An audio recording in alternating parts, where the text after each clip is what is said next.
三星 S23 Ultra 不开机。通电看电流，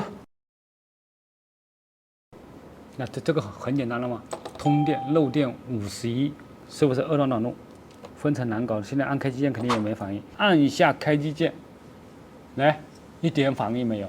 那么这个问题呢，就是第二段短路了啊！一段我在这个地方通电了啊，二端表面上有没有测试点？表面上没有。我们现在可以从点位图上面来看的话，二端看的话要在这个地方看，这个 L5203上面啊，在这个地方。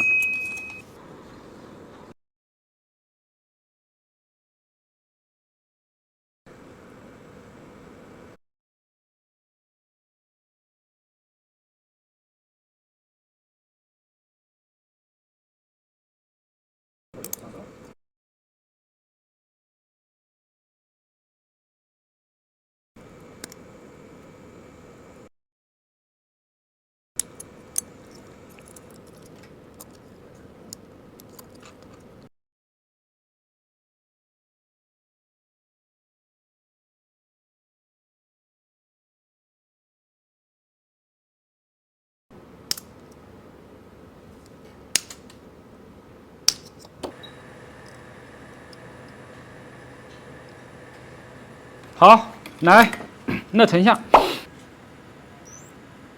哦吼，要分层了，电不穿啊，电不穿，那这分层压力就大了。看看是不是反面啊？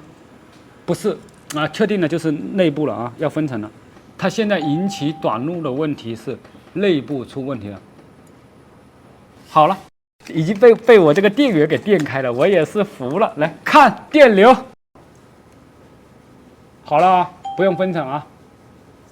好了，今天它免受纰漏之苦。好，电池没电了啊，现在是给电池在激活啊。电池电压现在只有2.9伏啊。好，来激活，